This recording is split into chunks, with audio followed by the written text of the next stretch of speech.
엄마, 걔들이 내 손가락을 부러뜨렸어요. 나 이제 2번 다시 피아노 못 쳐요. 농구부 여학생 5명이 탈의실에서 제 딸아이를 그렇게 만들었습니다. 가해 학생들의 부모는 고위 공무원, 검사, 국회의원이었죠. 교장은 경찰 부르기를 거부했습니다. 그래서 전 남편에게 전화했습니다. 그 일하면 저들을 벌할 방법을 찾아낼 거라 믿었으니까요. 일주일 뒤 그 5가족 모두가 무릎 꿇고 용서를 빌었습니다. 제 남편은 이 흥미진진한 이야기에 빠져들기 전에 잠시 시간을 내어 어디에서 우리와 함께하고 계신지 알려주시겠어요? 지금 누가 저와 함께하고 있는지 알게 된다면 더할 나위 없는 영광일 겁니다. 그럼 편안하게 감상해 주시길 바랍니다. 전화기 너머로 들려오는 딸의 목소리는 떨리고 갈라졌다. 김선영 씨는 자신의 피아노 학원, 조율 안 된 그랜드 피아노와 수강생들의 상장이 걸린 벽 사이 어딘가에 서서 종호의 세곡 마룻바닥을 뚫고 끝없는 어둠 속으로 추락하는 듯한 기분을 느꼈다. 불과 5분 전까지 그녀의 지도 아래 열심히 음계를 연습하던 7살 이수아는 동그란 의자에 앉아 악보를 든 채 굳어 있었다. 겁에 질린 눈으로 선생님을 올려다볼 뿐이었다. 소희야, 딸, 무슨 일이야? 말이 목구멍에 걸려 후두를 긁는 듯 했고 의미 있는 문장으로 만들어지지 않았다. 너 지금 어디야? 양호실이니? 엄마, 제발 와주세요. 선영은 작별 인사도 없이 가방에 휴대폰을 던져넣고 차키를 집어든 채 교실을 뛰쳐나갔다. 마침 계단을 올라오던 어린 수강생과 그 어머니에게 연신 사과하면서 하모니 피아노 학원은 개원 15년 만에 처음으로 문이 열린 채 남겨졌다. 마포구에서 강남구까지는 날씨가 좋을 때 보통 40분 정도 걸렸지만 선영은 25분 만에 주파했다. 빨간 신호등도 분노에 찬다른 운전자들의 경적 소리도 그녀의 눈과 귀에 들어오지 않았다. 머릿속에는 단 하나의 생각만이 울리고 있었다. 손가락 개들이 내 아이의 손가락을 부러뜨렸어. 5살 때 처음 피아노에 앉은 후 음악 없는 삶은 상상도 하지 못했던 내 딸 소희. 연주회에서 쇼팽을 연주하면 무뚝뚝한 사업가 아빠들마저 눈물을 훔치게 만들었던 내 소희. 서울대학교 음대 진학을 준비하며 서울시향의 교수님으로부터도 재능이 뛰어나다는 칭찬을 받았던 바로 그 아이인데 세종영재학교는 3교시의 정적 속에서 그녀를 맞았다. 보통 경비실에서 신문을 보며 졸고 있던 최씨 아저씨가 헝클어진 머리로 달려오는 그녀를 보고 벌떡 일어섰다. 아니, 김 선생님, 무슨 일이십니까? 양호실이 어디죠? 쉰 목소리가 자신의 것이라고 믿기지 않을 만큼 낯설었다. 2층 복도 왼쪽입니다. 근데 대체 무슨... 하지만 그녀는 이미 넓은 계단을 뛰어 올라가고 있었다. 우등생과 올림피아드 수상자들의 사진이 걸린 게시판을 스쳐 지나갔다. 그중에는 긴 갈색 머리에 미소를 띤 소녀, 시 주최 청소년 피아노 콩쿠르 우승자인 소희의 사진도 있었다. 양호교사 이은주 선생님이 양호실 문 앞에서 그녀를 맞았다. 두꺼운 렌즈에 안경을 쓴 나이든 여성이었다. 그녀는 이 학교에서 20년 넘게 일하며 온갖 일을 겪었지만 지금 그녀의 얼굴은 창백했고 조용히 하라는 듯 손가락을 입술에 가져다 댈 때 손이 눈에 띄게 떨리고 있었다. 조용히 하세요. 어머님, 아이가 이제 막 진정됐어요. 구급차는 불렀으니 10분 안에 도착할 겁니다. 무슨 일이 있었던 거죠? 선영은 쓰러지지 않으려고 문설주를 붙잡았다. 조심해서 들어오세요. 온몸이 멍투성이고 손이 세상에 그 악마 같은 것들이 애한테 무슨 짓을 한 건지. 소희는 침상에 앉아 벽에 기대어 있었다. 두 손은 무릎 위에 놓여 있었는데 부자연스럽게 뒤틀린 채 대충 붕대가 감겨 있었다. 왼쪽 뺨에는 보라색 멍이 번져 있었고 아랫입술은 터져 있었다. 교복 어깨 부분은 찢어져 있었다. 하지만 무엇보다 무서운 것은 텅 비어 초점 없이 자기 안 어딘가를 응시하는 듯한 딸의 눈이었다. 소희야, 선영은 딸 옆에 무릎을 꿇었다. 더 큰 고통을 줄까 봐 차마 만지지도 못했다. 내 딸 개들이 너한테 무슨 짓을 한 거니? 소희는 마치 이제야 엄마를 알아챈 듯 천천히 고개를 돌렸다. 미소를 지으려 했지만 입술이 떨리더니 이내 다시 굳어버렸다. 엄마 걔들이 나보고 거지라고 평범한 애들 사이에 낄 자리가 없다고 했어. 그러더니 백서연이 내 손을 잡고 손가락을 꺾기 시작했어. 내가 소리 지르니까 윤지수가 아무도 못 듣게 입을 막았어. 이은주 선생님이 작게 신음하며 창가로 고개를 돌렸다. 선영은 자신의 안에서 무언가 어둡고 무서운 것이 차오르는 것을 느꼈다.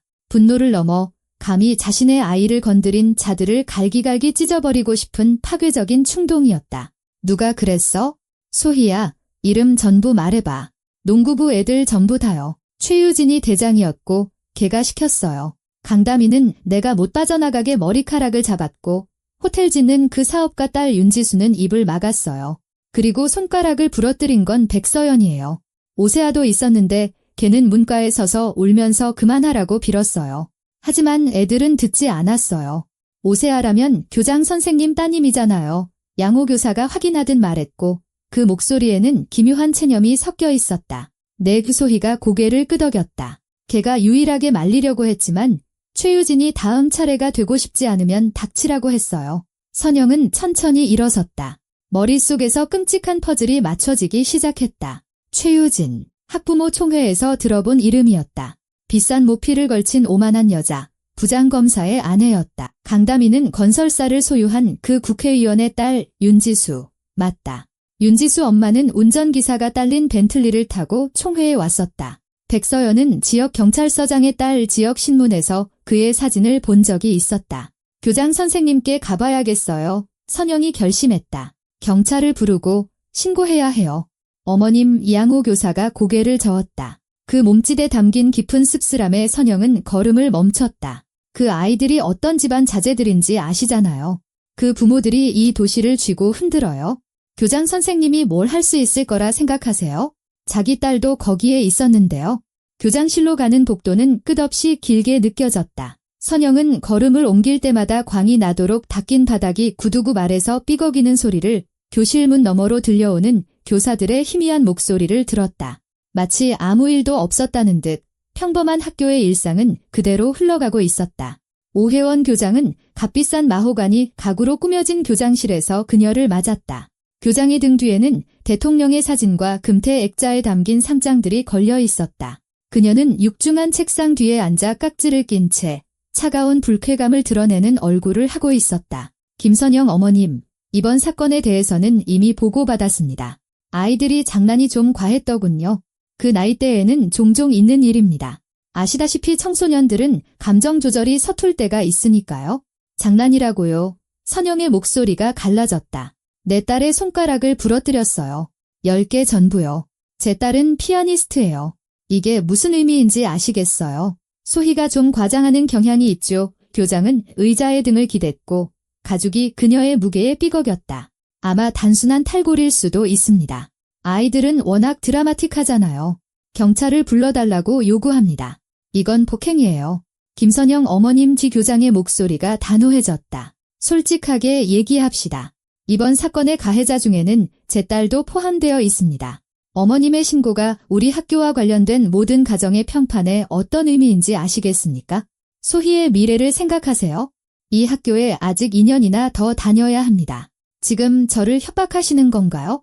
저는 합리적인 해결책을 제안하는 겁니다. 아이들이 사과하고 저희가 치료비를 전액 부담하겠습니다. 그러면 사건은 원만히 해결될 겁니다. 그렇지 않으면 그녀는 잠시 말을 멈췄다. 따님은 다른 학교를 알아봐야 할 겁니다. 그리고 믿으세요. 이 소문이 퍼지고 나면 어떤 명문 학교도 따님을 받아주지 않을 겁니다. 우리 동네가 어떻게 돌아가는지 잘 아시잖아요. 선영은 거의 몸을 가누지 못한 채 교장실을 나왔다. 복도에서 휴대폰을 꺼내 남편의 번호를 눌렀다. 신호음은 영원처럼 길게 느껴졌고 마침내 김민준이 전화를 받았을 때 그녀는 울음을 간신히 참았다. 민준 씨 목소리가 끊겼다. 빨리 와줘요. 걔들이 소희 손가락을 전부 부러뜨렸어요. 이제 다시는 연주할 수 없대요. 수화기 너머의 침묵은 전화가 끊겼나 싶을 정도로 길었다. 이윽고 남편의 목소리가 들려왔다. 지난 20년의 결혼 생활 동안 단 몇 번밖에 들어보지 못했던 감정 없이 텅 비고 무서운 목소리였다. 가고 있어? 어디 가지 말고 거기서 기다려. 구급차는 15분 만에 도착했다. 젊은 구급대원들은 서로 눈짓을 주고받으며 조심스럽게 소희를 들거드로 옮겼다. 민준이 이미 아는 외과 의사에게 연락해 둔 덕에 사설병원에서는 그들을 기다리고 있었다. 엑스레이 결과는 최악의 예상이 사실임을 확인시켜 주었다. 백발의 외상외과 과장 박정호는 한참 동안 엑스레이 사진을 들여다본 후에야 입을 열었다. 양손가락 여러 개의 골절입니다. 그런데 이건 그는 말을 고르려는 듯 잠시 머뭇거렸다. 우발적이거나 순간적인 충격으로 생긴 게 아닙니다. 누군가 의도적으로 아주하게 손가락 마디 하나하나를 부러뜨렸어요. 따님은 그동안 계속 의식이 있었을 겁니다. 네, 선영이 속삭였다. 양손 모두 수술해야 합니다. 재활에 최소 6개월은 걸릴 겁니다. 하지만 완벽한 기능 회복은 그는 고개를 저었다. 피아니스트라고 하셨죠. 정말 유감입니다. 민주는 전화 통화 후 3시간 만에 병원에 나타났다. 선영은 그의 발소리를 듣지 못했다.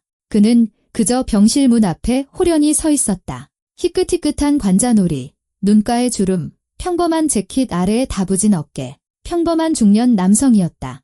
하지만 그에게서 무언가 변해 있었다.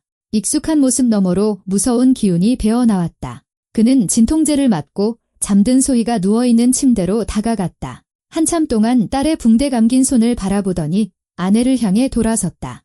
이름들. 그것은 질문이 아니라 명령이었다. 선영은 5명의 이름을 모두 댔다. 그들의 부모에 대해, 교장에 대해, 협박에 대해 모두 털어놓았다. 민주는 말없이 들었고 아내의 말이 이어질수록 그의 얼굴은 점점 더 굳어갔다. 내가 처리할게. 그가 마침내 말했다. 민준 씨, 당신은 몰라요. 상대는 검사, 국회의원, 경찰서장이에요. 어디 가서 하소연할 건데요? 그가 그녀를 바라보았다. 선영은 그가 어디에도 하소연할 생각이 없다는 것을 깨달았다. 선영아, 이 그의 목소리는 나지막했다. 당신, 결혼 생활 내내 내가 우리 만나기 전에 무슨 일 했는지 묻지 않았지? 지금도 묻지 마. 그냥 날 믿어. 내가 해결할 수 있어? 당신 대체 누구예요? 그녀가 속삭였다. 당신 남편이고 저 아이 아빠. 그것만으로 충분해. 그는 왔을 때처럼 조용히 떠났다. 선영은 딸의 침대 곁에 앉아 붕대 사이로 드러난 딸의 팔뚝을 잡고 있었다. 머릿속에는 단 하나의 질문이 맴돌았다. 20년 전 나는 대체 누구와 결혼했던 것일까? 이강철은 도시 외곽, 높은 담장으로 둘러싸인 평범한 주택에 살았다. 이웃들은 그를 텃밭을 가꾸고 가끔 낚시나 다니는 조용한 은퇴 노인으로 여겼다. 그 집 지하실에 군복을 입은 사람들의 사진이 걸린 방이 있다는 사실도, 신문에는 실리지 않는 훈장들이 금고 안에 보관되어 있다는 사실도 그들은 몰랐다. 민주는 전화 없이 그냥 찾아갔다. 이강철은 문을 열고 그의 눈을 들여다보더니 말없이 비켜섰다. 부엌 식탁에 소주병이 놓이자 민주는 모든 것을 털어놓았다. 이강철은 들으며 천천히 턱을 악물었다. 그가 마침내 입을 열었다. 애들을 건드렸다고. 민준아, 우리가 온갖 험한 일을 다 겪었지만 애들은 손가락을 10개 전부 차례대로 부러뜨렸다고. 아이는 소리를 질렀고 개들은 웃었대. 이강철은 노트북을 꺼내 키보드를 두드리기 시작했다. 화면에 사진과 신상 정보, 주소들이 스쳐 지나갔다. 세종영재학교. 알지. 거기 도시 엘리트 자제들은 다 거기 다니잖아. 농구부는 그 학교 자랑이고 3년 연속 도대회 챔피언이야. 그가 휘파람을 불었다. 이 5명야. 부모들 빵빵하네. 검사, 국회의원, 경찰서장, 호텔 체인 오너, 그리고 학교 교장. 건드릴 수 없는 성역이군. 더 이상은 아니야. 민준이 잘라 말했다. 무슨 생각인데? 우리가 배운 그대로. 위협. 하지만 그 전에 경고부터. 다음 날 아침, 민주는 농구부 훈련 시작 시간에 맞춰 학교로 갔다. 경비원 최씨 아저씨는 어제의 소동을 기억하고 낯선 남자를 막으려 했다. 죄송하지만 출입증 없이는. 민주는 그저 그를 바라보았다. 그 눈빛 속에 무언가가 나이든 경비원을 물러서게 만들었다. 들어가시죠. 그가 중얼거렸다. 체육관은 왁자지껄한 목소리와 공 튀는 소리로 가득했다. 멋진 유니폼을 입은 여학생들이 운동복 차림의 젊은 여자 코치의 지도 아래 슛연습을 하고 있었다. 민주는 코트 한가운데로 똑바로 걸어 들어갔다. 림으로 날아가던 공이 떨어져 그의 발치로 굴러왔다. 그는 구두 끝으로 공을 멈춰 세웠다. 누구시죠? 코치가 그에게 다가왔다. 외부인 출입 금지 훈련입니다. 김소희 아버지입니다. 사형 집행인의 도끼처럼 침묵이 체육관에 내려앉았다. 여학생들은 공을 든 채 얼어붙었다. 오만한 얼굴에 키 크고 다부진 최유진이 가장 먼저 정신을 차렸다. 어쭈, 거지 아빠가 기어들어왔네. 그녀가 비웃었다. 뭐, 치료비 구걸하러 왔냐? 아니면 무릎 꿇고 용서라도 빌게? 민주는 대답하지 않았다. 그는 그저 체육관을 가로질러 그녀에게 걸어갔다. 마치 들판을 가로지르는 전차처럼 차분하고 규칙적으로. 최유진은 뒷걸음질 쳤지만 이미 늦었다. 다음에 일어난 일은 1분도 채 걸리지 않았다. 민주는 통제를 직업으로 삼는 사람 특유의 연마된 정확성으로 움직였다. 손목을 낚아채고 계산된 움직임으로 비틀자 최유진은 비명을 지르며 고통스러운 관절기 자세로 무릎을 꿇었다. 그는 그녀를 놓아주었다. 부상은 없었다. 오직 공포뿐이었다. 강다미가 친구를 도우려고 달려들었다. 민주는 그녀를 돌려세워 벽에 거칠지만 다치지 않게 밀어붙였다. 소녀는 저항이 무의미하다는 것을 깨닫고 얼어붙었다. 윤지수는 도망치려 했다. 민주는 세 걸음 만에 그녀를 따라잡아 어깨를 움켜쥐었다. 그녀가 빠져나가려 발버둥 쳤지만 그의 소나귀는 강철 같았다. 그는 그녀의 얼굴을 자신에게로 돌려세웠다. 소희의 손가락을 부러뜨렸던 장본인 백서연이 그를 치려고 달려들었다. 민주는 그녀의 팔을 낚아채 손목을 비틀었다. 탈골될 정도는 아니었지만 그녀가 비명을 지르며 무릎을 꿇기에는 충분히 고통스러웠다. 느껴져 그가 나지막이 물었다. 내 딸이 느꼈던 고통의 10분의 1도 안 돼. 그는 그녀를 놓아주었다. 골절도 탈골도 염자도 없었다. 오직 공포와 깨달음뿐이었다. 오세아는 벽에 기댄 채 온몸을 떨며 백지장처럼 하얗게 질려 있었다. 민주는 그녀에게 다가갔고 소녀는 타격을 예상하며 눈을 질끈 감았다. 하지만 그는 그저 오랫동안 무겁게 그녀를 바라볼 뿐이었다. 마치 영혼을 들여다보는 것처럼. 넌 서서 보고만 있었지. 그가 마침내 말했다. 도움을 청할 수도 있었어. 하지만 넌 그러지 않았지? 평생 그 죄책감 안고 살아. 그러고는 돌아서서 출구를 향해 걸어갔다. 코치는 전화기에 대고 히스테릭하게 경찰을 부르짖고 있었다. 4명의 소녀는 체육관 바닥에서 몸부림치고 있었고 경비원 최씨 아저씨는 문을 열어주고 있었다.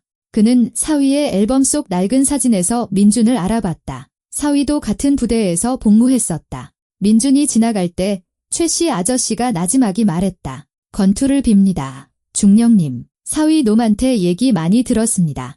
잘하셨습니다. 민준은 코치의 히스테릭한 비명과 바닥에서 신음하는 소녀들을 뒤로하고 체육관을 나섰다. 차에 타자마자 휴대폰이 진동했다. 선영이었다. 아내의 목소리는 이상하게도 겁에 질리기보다는 감정이 배제된 마치 남의 이야기를 하는 듯한 톤이었다. 민준 씨, 전화 왔었어요. 황진성 변호사라고 그 가족들 대리인이라는데 당신이 체육관에서 한 짓도 소희가 어디 입원해 있는지도 알고 있어요. 아무 일 없이 조용히 끝내고 싶으면 만나서 얘기해야 한대요. 민주는 핸들 위에 놓인 자신의 손을 내려다보며 천천히 숨을 내쉬었다. 평범한 중년 남성의 손, 그저 손마디가 살짝 붉어져 있을 뿐이었다. 소희를 위협하는 건가? 그의 목소리는 평탄했지만 20년을 함께 산 선영은 그 속에서 자신을 몸서리치게 하는 무언가를 들었다. 직접적으로는 아니지만 민준식 무서워요. 그 인간들 2번째 실수를 했군. 그가 말을 잘랐다. 첫 번째는 소희를 건드린 것, 2번째는 소희를 또다시 위협한 것, 3번째는 없을 거야. 집에는 뜻밖의 손님들이 와 있었다. 현관 앞에 검은색 렉서스 2대가 서 있었다. 검은 양복을 입은 운전사들은 보란듯이 빈둥거리며 담배를 피우고 있었다. 아파트는 점령군의 임시 본부처럼 변해 있었다. 황 변호사는 이미 이 영역을 자신의 것으로 여기는 듯 민준이 가장 아끼는 안락의자를 차지하고 앉아 있었다. 그 옆에는 불도그 같은 얼굴의 최 부장검사와 누나를 굴리는 초조한 인상의 강 의원이 앉아 있었다. 김민준 씨, 황 변호사가 능숙한 조종자의 거짓 미소를 지으며 일어섰다. 제 집에서 대화를 나눌 시간을 내주셔서 기쁩니다. 민주는 방 안에 흩어진 물건들, 불법 수색의 흔적을 훑어보았다. 내 허락도 없이. 사소한 건 넘어가시죠. 변호사가 손을 내저었다. 본론으로 들어갑시다. 당신은 빛나는 미래를 가진 4명의 미성년자 운동선수를 병원으로 보냈습니다. 당신에 대한 고소장은 이미 준비됐습니다. 아동폭행, 협박, 상해, 체육관 영상 기록도 있습니다. 최 검사가 태블릿을 꺼내 영상을 재생했다. 화면 속에서 민주는 여학생들을 공격하고 있었다. 전문가의 솜씨가 엿보이는 편집이었다. 최유진이 그를 모욕하는 장면은 보이지 않았다. 거지 아빠라는 그녀의 말도 들리지 않았다. 오직 아이들을 폭행하는 잔혹한 남자만 있을 뿐이었다. 체포영장은 1시간 안에 발부될 수 있습니다. 황 변호사가 말을 이었다. 하지만 우린 이성적인 사람들이잖습니까? 굳이 극단으로 치달을 필요가 있겠습니까? 원하는 게 뭐지? 민주는 창가로 걸어가 손님들에게 등을 보인 채 섰다. 간단합니다. 당신 가족은 오늘 당장 서울을 떠나는 겁니다. 병원에서 딸을 데리고 사라지세요. 어떤 고소도, 인터뷰도, 이번 일에 대한 어떤 언급도 없이. 그렇지 않으면 변호사는 연극적인 쉼을 두었다. 당신은 구치소에 가고 소희는 부루 가정아동으로 아동보호기관으로 보내질 겁니다. 당신 아내는 사업을 잃게 되겠죠. 교육사업 허가증 취소하는 건 아주 쉽거든요. 당신은 세상이 어떻게 돌아가는지 잘 모르는 모양인데 강 의원이 앵앵거리는 목소리로 끼어들었다. 우리가 바로 시스템이야. 당신은 아무것도 아니고 우리가 눈치채지도 못하게 쓸어버릴 수 있는 먼지라고. 민준이 천천히 돌아섰다. 그의 움직임 속 무언가가 강 의원을 움찔하게 만들었고 최 검사는 본능적으로 몸을 뒤로 뺐다. 하루, 민준이 말했다. 생각할 시간, 하루 주지. 황 변호사의 미소가 더 넓어졌다. 그는 승리를 확신했다. 합리적이군요. 하루라, 합리적입니다. 내일 이 시간에 당신의 결정을 기다리겠습니다. 그들은 승리자처럼 떠났다. 내내 침묵을 지키던 백 서장만이 문과에서 잠시 머뭇거렸다. 이봐요. 그가 낮은 목소리로 말했다. 저들 조건을 받아들이셔. 나도 한때 저런 것들과 싸워보려 했소. 이젠 저들을 위해 일하고 있지? 그게 가족을 위해 더 쉽고 안전한 길이오. 민주는 그의 뒷모습을 바라보다가 벽으로 시선을 옮겼다. 그곳에는 피아노 앞에 앉은 소희의 사진이 걸려 있었다. 청소년 영재 콩쿠르 1등. 10살 때였고 온 세상이 자기 것인 양환하게 웃고 있었다. 자정 무렵 이강철의 집에 팀이 모였다. 민준이 소집한 것이 아니었다. 이강철이 직접 아직 살아있고 술에 절지 않은 옛 동지들에게 연락을 돌렸다. 해커 바이러스 서진우가 가장 먼저 상황을 파악했다. 그는 습관적으로 뉴스 속보와 경찰 주파수를 모니터링하고 있었다. 나머지는 자정까지 속속 도착했다. 부엌에는 이미 소주병과 낡은 시절처럼 썬 흑돼지 삼겹살이 놓여 있었다. 작전 후 돌아오지 못한 동료들을 추모하기 위해 모였을 때처럼. 그래, 시스템이라 이강철이 소주를 잔에 따랐다. 뭐, 우리도 한때는 시스템이었지? 우리 시스템이 불편해지자 해체당했을 뿐이지만 바이러스 서진우는 벌써 노트북 키보드를 두드리고 있었다. 45세의 그는 전형적인 IT 전문가처럼 보였다. 안경, 일주일은 면도 안 한 듯한 수염, 정체불명의 프린트가 새겨진 티셔츠. 하지만 군 시절의 그를 아는 사람들은 이 남자가 포탄이 쏟아지는 참호에 앉아 NATO 본부의 보안망을 뚫을 수 있는 인물이라는 것을 기억했다. 이 멍청이들은 자기들이 안심해도 된다고 너무 확신하고 있어 그가 비웃었다. 비밀번호도 몇 년째 그대로야. 자, 감상해보시죠. 최 부장검사의 이메일 내역, 뒷돈, 뇌물, 조직폭력배와의 연계. 이건 강 의원, 더 흥미롭네. 역외 계좌, 건설을 통한 자금 세탁, 불법 토지 민영화. 호텔 체인 오너 윤 사장은 중국 공급업체를 통한 건축 자재 밀수, 유령 계약, 관세 포탈, 전부 합치면 각각 징역 100년은 나오겠는데 돋보기 황동주가 휘파람을 불었다. 과거 부대 최고의 정보원이었던 그는 건초 더미에서 바늘 찾기는 물론 주인도 모르게 남의 주머니 속 물건도 찾아내는 사람이었다. 계획은 20년간 방첩부대에서 일하며 사람을 책처럼 읽고 없는 것도 보게 만들 수 있었던 조태산이 물었다. 민주는 모인 사람들을 둘러보았다. 타이탄 강태산이 말없이 고개를 끄덕였다. 물리적 개입이 필요하다면 그는 준비되어 있었다. 작전명, 도미노, 민준이 말했다. 우리는 저들과 직접 싸우지 않는다. 저들이 서로를 파멸시키게 만들 거다. 저들은 우정이 아니라 이익으로 뭉친 동맹이다. 서로를 덮어주는 건 그게 편하기 때문이지. 하지만 서로에게서 위협을 느끼기 시작하면 그 구조는 무너질 거야. 이강철이 말을 맺었다. 편집증 환자들을 상대하는 최고의 무기는 바로 편집증이니까. 작전은 다음 날 아침 8시 정각에 시작되었다. 서진우가 첫 번째 파동을 일으켰다. 해킹된 이메일 계정들이 겉보기에는 무해하지만 무시할 수 없는 암시를 담은 메시지를 주고받기 시작했다. 최 검사는 강 의원에게서 온 것처럼 꾸민 메일을 받았다. 강 의원님, 어제 파트너들과 함께 의원님의 그 사건에 대해 논의했습니다. 걱정 마십시오. 아직 아무도 의원님이 3억 받고 덮어준 사실은 모릅니다. 하지만 만약을 위해 뒤처리는 깨끗하게 해두시죠. 동시에 강 의원은 윤 사장에게서 온 메시지를 읽고 있었다.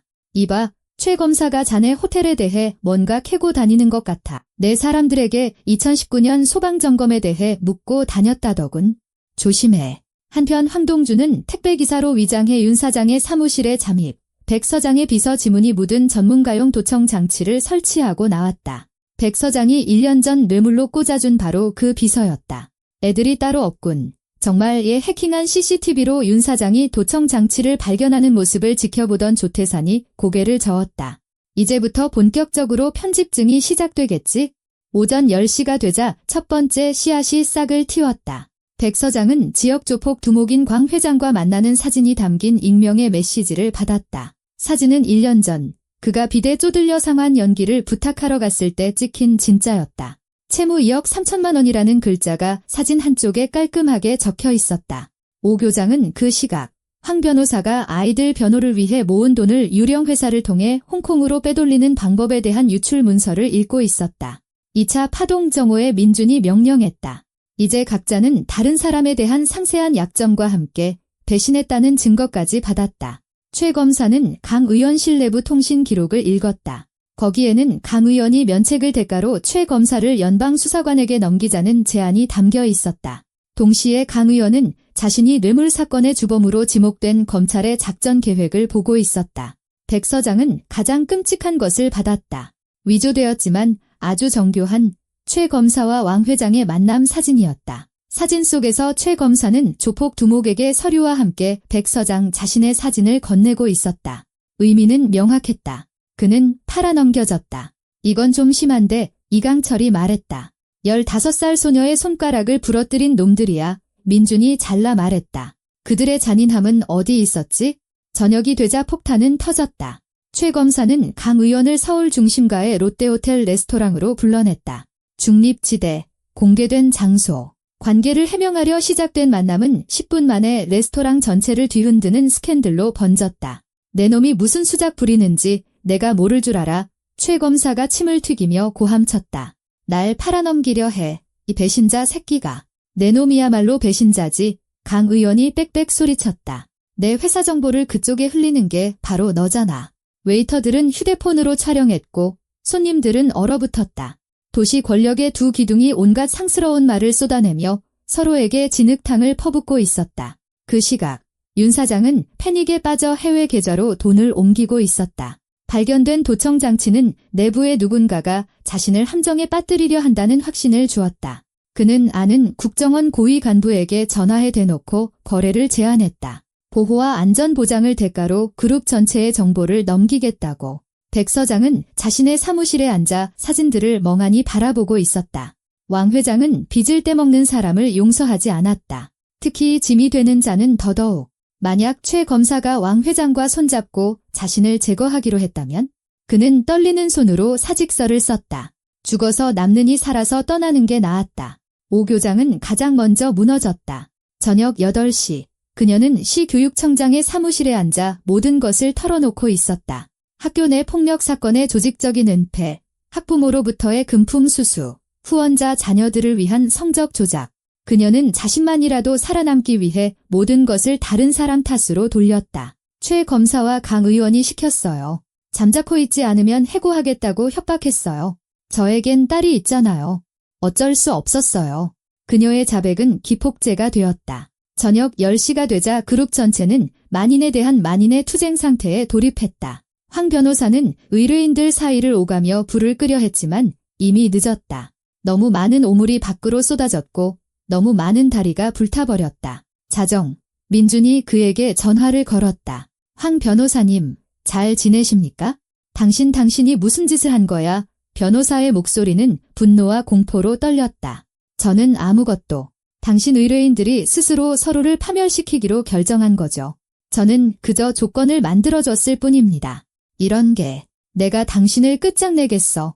나에겐 인맥도 돈도 있어. 당신 역외 계좌나 확인해보시죠. 민준이 조언했다. 참, 서울 시내 아동병원들이 당신의 후한 기부에 감사하고 있더군요. 15억이라 정말 고결한 행동이십니다. 수화기 너머로 침묵이 흘렀다. 이윽고 흐느낌인지 억눌린 저주인지 모를 소리가 들렸다. 민주는 전화를 끊었다. 작전 시작 사흘째 되던 날 소희의 병실에 뜻밖의 손님이 찾아왔다. 오세아가 문가에 서 있었다. 눈물로 붉어진 눈, 창백한 얼굴, 손에는 작은 흰 국화 꽃다발을 들고 있었다. 들어가도 될까? 목소리는 거의 들리지 않았다. 선영은 그 교장의 딸을 당장 쫓아낼 기세로 의자에서 벌떡 일어났지만 소희가 손짓으로 그녀를 막았다. 들어오게 하세요, 엄마. 세아는 가까이 다가와 협탁 위에 꽃을 놓았다. 손이 떨리고 있었다. 소희야, 나 변명하러 온 거 아니야? 변명의 여지가 없어. 난 걔들이 너한테 그러는 걸 그냥 서서 보고만 있었어. 목소리가 갈라졌다. 하지만 내가 모든 진실을 알아줬으면 해. 그리고 그녀는 최유진이 어떻게 팀 전체를 공포로 휘어잡았는지, 자기에게 거역하는 사람은 누구든 다음 희생자로 만들겠다고 어떻게 위협했는지 이야기했다. 교장인 자기 엄마가 학교 폭력에 대해 알면서도 농구부가 학교의 명성과 후원금을 가져다 주기 때문에 침묵했다는 사실도 털어놓았다. 내가 엄마한테 무슨 일이 벌어지고 있는지 말하려고 했을 때 엄마는 내가 직장을 잃고 우리가 길바닥에 나앉길 바라는 거니? 입 다물고 쓸데없는 생각하지 마 라고 했어. 세아는 가방에서 USB를 꺼내 소희에게 내밀었다. 여기 전부 다 있어?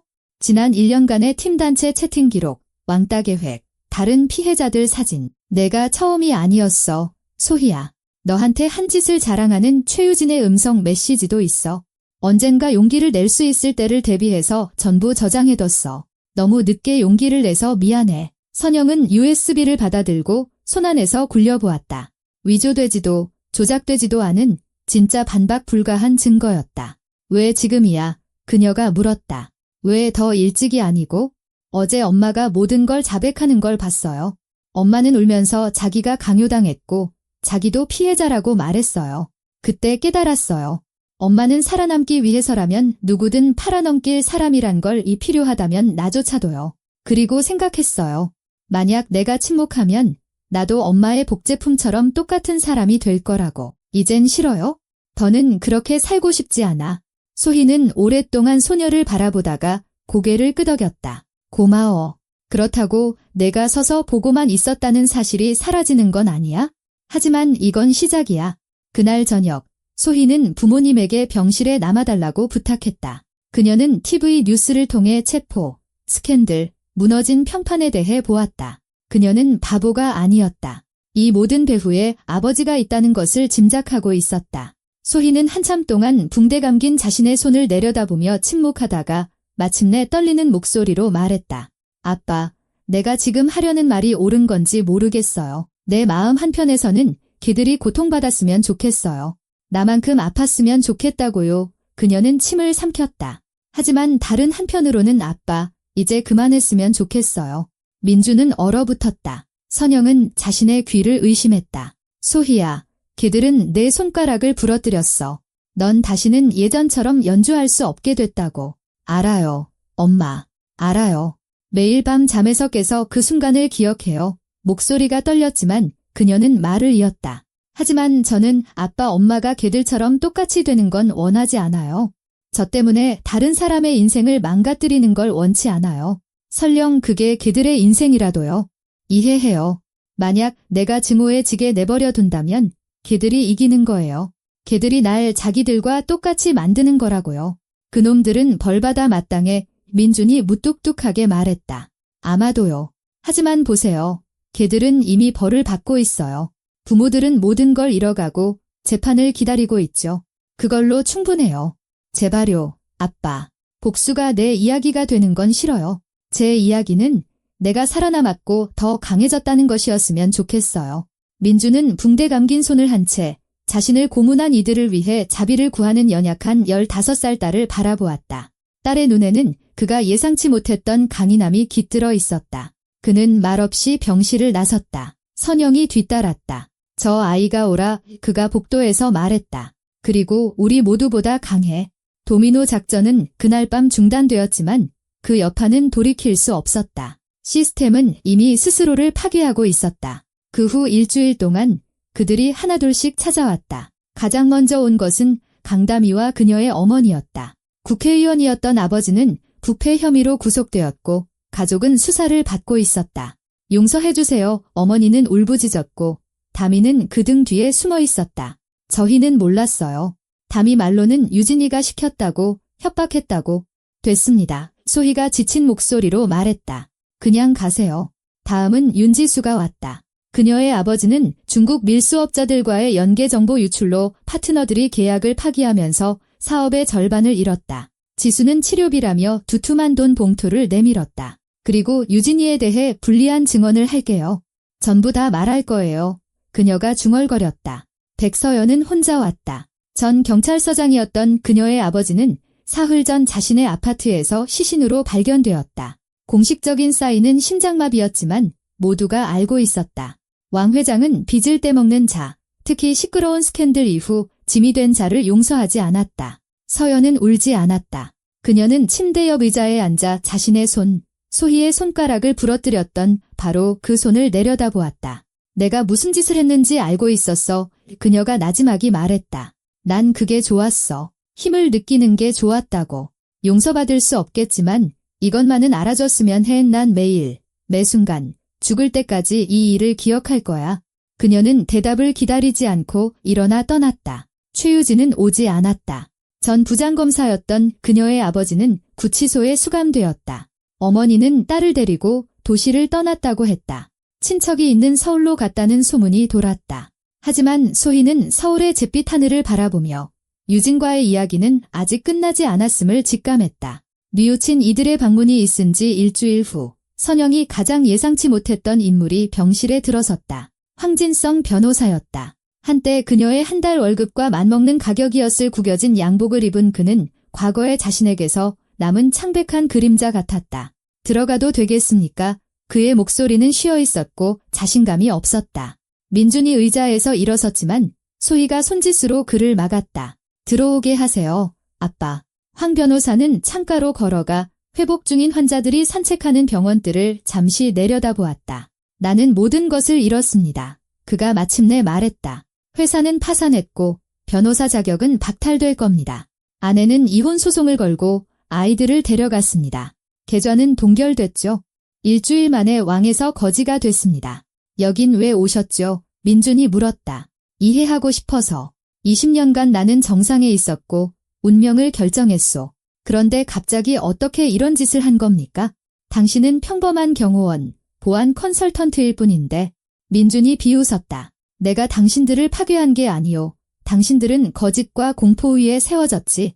나는 그저 각자가 가장 두려워하는 것, 바로 자기 편의 배신을 보여줬을 뿐이오. 나머지는 당신들 스스로가 한 짓이고. 황 변호사는 의자에 주저앉아 두 손에 얼굴을 묻었다. 아십니까? 내가 언제부터 사람을 사람으로 보지 않게 됐는지 기억도 나지 않습니다. 언제부터 타인의 고통이 그저 돈으로 해결해야 할 문제가 되었는지 당신 따님을 봤을 때 나는 그저 내 의뢰인들을 가로막는 장애물로만 봤습니다. 당신에겐 다른 사람이 될 기회가 있어요. 소희가 뜻밖의 말을 했다. 이건 용서가 아니에요. 하지만 기회예요. 변호사는 고개를 들어 붕대 감긴 손의 소녀를 바라보았다. 내가 당신들에게 무슨 짓을 하려 했는데도? 증오는 증오하는 사람을 갉아먹어요. 저는 그렇게 살고 싶지 않아요. 황 변호사는 충격받은 채 떠났다. 선영이 딸에게 돌아섰다. 소희야, 왜 그랬니?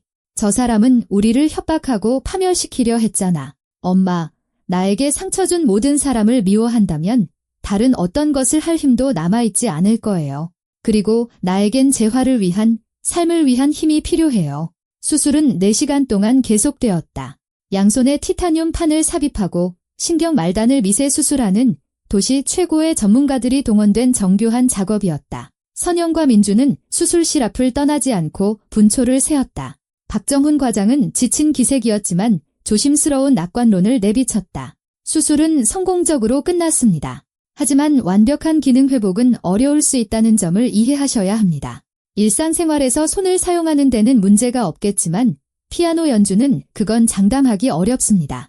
복잡한 곡은 아마 평생 불가능할 겁니다. 한 달 후 시작된 재활은 지옥이었다. 매일 4시간의 고통스러운 훈련, 입술을 피가 나도록 깨물게 만드는 통증을 참으며 손가락을 구부리고 펴는 연습이 계속되었다. 잠시 쉬었다 하자 물리치료사가 제안했다. 아니요, 계속해요. 바이러스 서진우는 친구의 가족을 잊지 않았다. 그는 진척 상황을 추적할 수 있는 센서가 달린 특수 프로그램을 만들어 주었다. 모든 움직임이 기록되고 분석되고 교정되었다. 그가 화면에 그래프를 보여주며 말했다. 어제 굽힘 각도가 30도였는데 오늘은 32도야. 이건 승리야. 소희야. 첫 번째 돌파구는 2달 만에 찾아왔다. 소희는 연필을 쥐고 자기 이름을 쓸 수 있게 되었다. 초등학생처럼 삐뚤빼뚤하고 떨리는 글씨였지만 그것은 그녀의 글씨였다. 한 달이 더 지나 그녀는 피아노로 다가가 앉았다. 건반 위에 손을 얹고 하나를 눌렀다. 독, 맑고 깨끗한 하나의 소리. 옆에 서 있던 선영은 울음을 터뜨렸다. 엄마, 울지 마세요. 이건 시작일 뿐이에요. 재판이 병행되었다. 최유진은 집단 폭행 주동자로 징역 4년의 집행유예, 160시간의 사회봉사를 선고받았다. 강다미와 윤지수는 각각 징역 2년의 집행유예를, 직접적인 가해자였던 백서연은 징역 3년의 집행유예를 선고받았다. 오세아는 증인으로 출석했다. 그녀의 증언과 기록은 결정적인 증거가 되었다. 부모들은 실형을 선고받았다. 최 검사는 부패 혐의로 징역 7년, 강 의원은 자금 세탁으로 9년, 윤 사장은 중국 밀수업자와의 연계가 드러나며 11년을 선고받았다. 오 교장은 파면되었다. 다른 이들에 대한 그녀의 불리한 증언이 감옥행을 피하게 해주었지만 경력은 완전히 끝장났다. 황 변호사는 특대 규모 사기 및 자금 합법화 혐의로 11년을 선고받았다. 수사관들이 실마리를 잡아당기자 그가 수년간 고객들을 위해 구축해온 범죄 계획들이 드러났다. 선례가 만들어졌습니다. 검사가 기자회견에서 말했다. 이제부터 누구도 자신의 지위를 이용해 아동에 대한 폭력을 덮을 수 없을 것입니다. 사건 발생 3개월 후 병실에 뜻밖의 손님이 찾아왔다. 죽은 백 서장에게 빚을 줬던 바로 그 광 회장이었다. 영리한 눈과 사람들이 속삭이며 이야기하는 평판을 가진 거구의 남자였다. 실례합니다. 가족분들과 잠시 얘기 좀 할 수 있을까요? 민주는 긴장했지만 왕 회장은 진정하라는 듯 손을 들었다. 평화적으로 온 겁니다. 백 서장이 제게 빚이 있었던 건 사실입니다. 하지만 그의 딸이 당신 따님에게 벌어진 그 일에 가담했다는 건 몰랐습니다. 우리에게도 규칙이 있습니다. 아이들은 건드리지 않는다. 그게 법입니다. 그는 테이블 위에 두툼한 봉투를 올려놓았다. 치료비와 재활비로 7억입니다. 익명으로. 돈 출처는 아무도 모를 겁니다. 더러운 돈이에요. 선영이 말했다. 충분히 깊게 파고들면 모든 돈은 더럽소. 오왕 회장이 철학적으로 말했다. 문제는 그 돈을 어디에 쓰느냐지. 민준이 봉투를 집었다. 때로는 진흙 속에서도 깨끗한 것이 자라나기도 하죠. 무엇이 자라나느냐가 중요할 뿐. 왕 회장은 고개를 끄덕였다. 하나 더, 당신 가족은 이제 내 보호 아래 있소? 누구든 당신들을 건드리는 자는 나를 직접 상대하게 될 거요. 이건 다른 이들에 대한 위협이 아니라 당신들에 대한 약속이오. 그 돈은 서울과 독일의 최고 재활 전문가들을 위해 쓰였다. 소희는 하루 8시간씩 훈련에 매달렸다. 연말이 되자 그녀는 느리고 실수투성이었지만 간단한 멜로디를 연주할 수 있게 되었다. 첫 연주회는 비극이 있은 지 정확히 1년 후에 열렸다. 하모니 피아노 학원의 작은 홀에 50여 명의 사람들이 모였다. 수강생 부모들, 친구들, 기자들이었다. 프로그램은 간단했다. 동요와 민요. 소희는 소박한 검은 드레스를 입고 무대에 올라 피아노 앞에 앉았다. 손을 들어 올렸다. 모두가 그녀의 손가락에 남은 흉터를 보았다. 그리고 그녀는 연주를 시작했다. 손가락은 느리고 때로는 부정확하게 움직였다. 2번이나 틀려서 다시 시작해야 했다. 하지만 마지막 화음이 공기 속으로 사라졌을 때 홀 안의 모든 사람이 일어섰다. 기립박수는 5분간 계속되었다. 마지막 줄에는 소희가 5명 중 유일하게 초대한 오세아가 서 있었다. 그날 저녁, 집에서 소희는 낡은 피아노 앞에 앉아 자작곡을 연주했다. 단순하지만 가슴을 파고드는 멜로디였다. 그 안에는 지난 한 해의 모든 고통과 투쟁, 그리고 모든 희망이 담겨 있었다.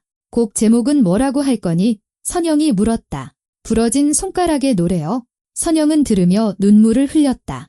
민주는 창가에 서서 저녁 도시를 바라보고 있었고 그의 뺨에도 눈물이 흐르고 있었다. 저는 제가 될 수 있었던 그런 피아니스트는 되지 못할 거예요. 소희가 말했다. 하지만 저는 다른 피아니스트가 될 거예요. 어쩌면 더 나은. 이제 저는 모든 음표의 가치를 아니까요. 반년 후 선영은 컴퓨터 앞에 앉아 글을 쓰기 시작했다. 그녀는 전문 작가가 아니었다. 음악가이자 교육자였지만 이야기는 밖으로 터져나오려 했다. 당신 왜 이런 걸 쓰는 거야? 민준이 천몇 장을 읽고 물었다. 다른 사람들이 알게 하려고요. 다른 부모들이 침묵하지 않게, 다른 아이들이 고통받지 않게 하려고요. 내가 실제로는 어떤 사람이었는지 쓰지 않았군. 나는 당신이 어떤 사람이 되었는지를 썼어요. 딸을 지켜낸 아버지? 그것만으로 충분해요. 책을 쓰는데 2년이 걸렸다. 선영은 큰 기대 없이 몇몇 출판사에 원고를 보냈다. 한 달 후 서울의 한 편집자에게서 전화가 왔다. 밤새 다 읽었습니다. 저희가 출판하고 싶습니다. 최근 10년간 읽은 이야기 중 가장 강렬한 이야기입니다. 부러진 손가락의 노래는 사건 발생 2년 반 만에 출간되었다. 초판은 일주일 만에, 재판은 2주 만에 매진되었다. 책은 소셜미디어, TV, 학교 등 어디에서나 화제가 되었다. 이야기는 큰 반향을 일으켰다. 자녀가 왕따를 당했던 부모들로부터 수백 통의 편지가 쇄도했다. 그들은 침묵했고 두려워했고 어찌할 바를 몰랐다. 책은 그들에게 목소리를 주었다. 국회에서는 학교폭력 처벌을 강화하는 법안이 논의되기 시작했다. 언론은 이를 김씨 가족 효과라고 불렀다. 소희는 서울대학교 법학과에 입학했다. 저는 연주 피아니스트가 되지는 않겠지만 변호사가 될 거예요. 저 같은 사람들을 변호할 겁니다. 10년이 흘렀다. 소희는 25, 아동보호를 전문으로 하는 법무법인의 파트너 변호사가 되었다. 손은 완벽하게 움직이지는 않지만 충분히 기능한다. 그녀는 여전히 피아노를 친다. 부러진 손가락의 노래, 간단한 멜로디, 가끔은 손가락이 잘 따라줄 때 쇼팽도 연주한다. 어머니의 책은 6번 재인쇄되었고 12개 언어로 번역되었다. 선영은 부모와 교사를 위한 강좌를 운영한다. 민주는 은퇴하고 증조 할머니의 이름을 딴 어린 손녀 서현이를 돌본다. 사건 7주년이 되던 해 교도소에 있는 황 변호사에게서 편지가 왔다. 자기가 변했다고 하네요. 선영이 말했다. 용서를 구한대요. 속죄는 말이 아니라 행동으로 하는 거예요. 소희가 대답했다. 행동으로 증명하게 하세요. 출소 1년 후 황 변호사는 불우아동지원센터에서 매일 무료로 봉사하는 자원봉사자가 되었다. 어느 날 저녁 초인종이 울렸다. 문 앞에는 어린 딸을 데리고 있는 26세의 여성이 서 있었다. 유진이. 소희는 단번에 알아보지 못했다. 응, 내 딸이야. 이름은 소희. 내 이름을 따서 지었어. 그들은 오랫동안 부엌에 앉아 있었다. 유진은 재판 후 도망치듯 도시를 떠나고 도시를 전전하며 과거에서 벗어나려 했지만 그럴 수 없었다고 털어놓았다. 매일 밤 부러진 손가락의 환영을 보았다고 했다.